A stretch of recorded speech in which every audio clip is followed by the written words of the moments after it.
নিজের জমিনগুলো বিক্রি করিয়া নিজের সন্তানকে বিদেশের মাটিতে পাঠায় দিয়েছেন।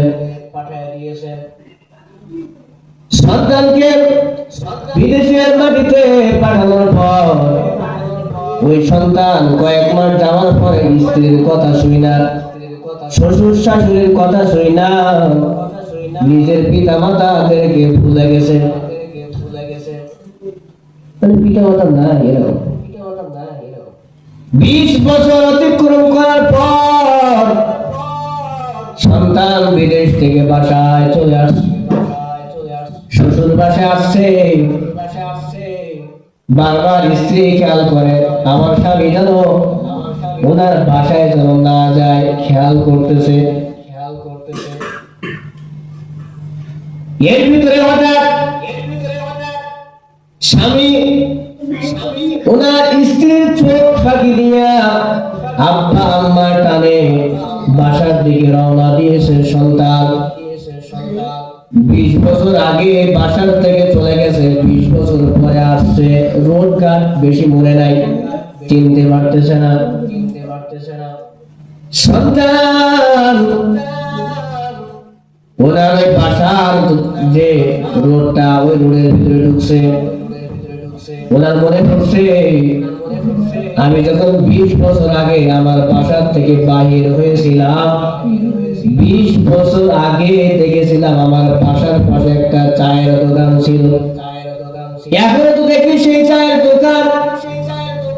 সন্তান দোকানদারকে দেখে কিছু কিছু চিনতে পারছে। দোকানদার তো ওই লোকটারা চেনে না। সন্তান দোকানদারের কাছে দিয়ে বলে, ভাই এই এলাকায় বলে আব্দুর রহমান নামে অমুক লোক ছিল, আপনি তাকে চিনেননি? মানে ওনার পিতার কথা বলে। উনি আর নিজের পিতা যে আব্দুর রহমান, এই আব্দুর রহমান নিজের পিতা পরিচয় দিতে লজ্জা বোধ করতেছে। কারণ 20 বছর আগে বাপ মা ছেড়ে বিদেশের মাটিতে চলে গেছে, 20 বছর পর বাংলাদেশের জমিনে আসছে, বাপ মার খবর দেওয়ার জন্য আসছে। ওই মানুষ যদি জানে 20 বছরের ভিতরে সন্তান পিতা মাতার কোনো খোঁজ খবর নেই না, আজকে 20 বছর পরে সন্তান আসছে, পিতা মাতার খোঁজ খবর নিতে মাইরে খা। এই ভয়ে লজ্জার সরলে নিজের পরিচয় গোপন করে না ওই দোকানদারের কাছে ডাক দিয়া বলেন, ভাইজান এই এলাকার ভিতরে আব্দুর রহমান নামের একজন আল্লাহর বান্দা ছিল, আল্লাহর বান্দাকে আপনি চিনেন? বলে কি বলবো, বলে হ্যাঁ আব্দুর রহমান নামে একজন ব্যক্তি ছিল, আমি চিনি। উনি তো আর দুনিয়ার জগতে নাই। 2 বছর আগে আব্দুর রহমান নামক ওই ব্যক্তি ইন্তেকাল করেছিলেন। সন্তান এই কথা কানে যাওয়ার সাথে সাথে সন্তান ওনার দোকান থেকে দৌড় দিয়া ফাঁকা জায়গায় যে আল্লাহর কাছে বলে, আল্লাহ 20 বছর আগে আব্বাকে ছেড়ে চলে গিয়েছি, 20 বছরের ভিতরে একটা বাবা আমার পিতার জন্য কোনো খোঁজ খবর নেই নাই আমি। আল্লাহ আপনি আমাকে মাফ করবেননি, আপনি আমাকে ক্ষমা করবেননি। এই চিন্তা চেতনা কান্না করে না চোখের পানি মুছে ফেলাইয়া আবার দোকানে চলে আসছে। ভাইজান বলে ওনার স্ত্রীর কি খবর? বলে কার স্ত্রী? আব্দুর রহমান নামক ওই আল্লাহর বান্দা স্ত্রীর কি খবর? বলে ওনার স্ত্রী সন্তানের জ্বালায় কান্না করতে করতে 2 চোখ বন্ধ করে ফেলাইছে। ওনার যে ঘর ছিল, রুম ছিল, ওই রুমের ভিতরে পড়ে আছে, মৃত্যুর শয্যায় পড়ে আছে, মৃত্যুর সাথে বান্দা লড়ছে। সন্তান বলে আব্দুর রহমান সাহেবের বাসাটা কই? বলে আপনি ওনার কি হন? বলে আমি আসছি দূর থেকে ওনার স্ত্রীর সাথে সাক্ষাৎ করার জন্য আসছি।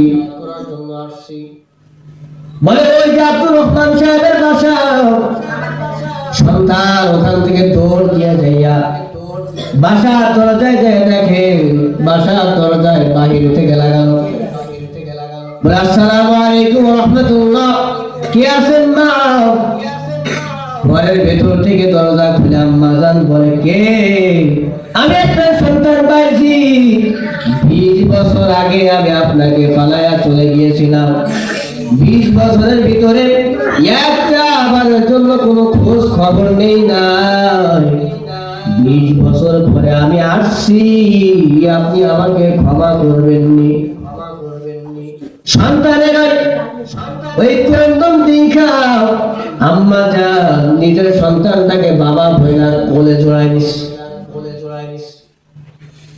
আল্লাহর এক বান্দা এজন্য কিতাবের ভিতরে লিখছে, কুল ইয়া ইবাদিয়াল্লাযীনা আসরাফু আলা আনফুসিহিম লা তাকনাতু মির রাহমাতিল্লাহ। বলে মা 20 বছর আগে সন্তান বাপ মাকে ফালাইয়া চলে গেছে বিদেশের মাটিতে। 20 বছরের ভিতরে একটা বারের জন্য খবর নেই নাই। 20 বছর পরে আসছে, মায়ের কাছে আসছে। মা সন্তানের সব কষ্টগুলো ভুলে যাইয়া সন্তানকে বুকে জড়ায় ধরছে। সন্তান আম্মা জানকে ডাক দিয়ে, আমার আম্মা জান 20টা বছর যে আমি অতিবাহিত করলাম, আম্মা জান আমি যে অপরাধ করেছি আপনি আমাকে মাফ করেছেননি। বলে, আব্বা জান আমি শুধু তোমাকে মাফ করি নাই, আমি যখন মৃত্যুর শয্যায় শুয়ে আছি আমি আল্লাহ তাআলার দরবারে কান্না করে বলছি, আল্লাহ আমার স্বামী ওনাকে আপনাদের দুনিয়া থেকে বিদায় নিয়ে আপনার ডাকে সারা দিয়ে অন্ধকার কবরে গেছেন, আমি দুনিয়ার জগতে বেঁচে আছি। আল্লাহ আমার সন্তানের একটা মা বলাটা শেষ বেলায় আমাকে শোনায়া মরণ দিও।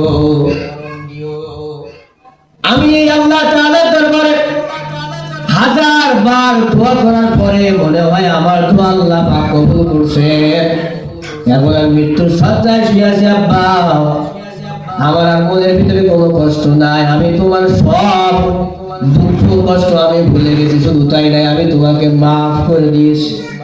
আল্লাহর বান্দা বল, কুল ইয়া ইবাদিয়াল্লাযীনা আসরাফু আলা আনফুসিহিম লা তাকনাতু মির রাহমাতিল্লাহ ইন্নাল্লাহা ইয়াগফিরুয যুনুবা জামিআ ইন্নাহু হুয়াল গফুরুর রহিম।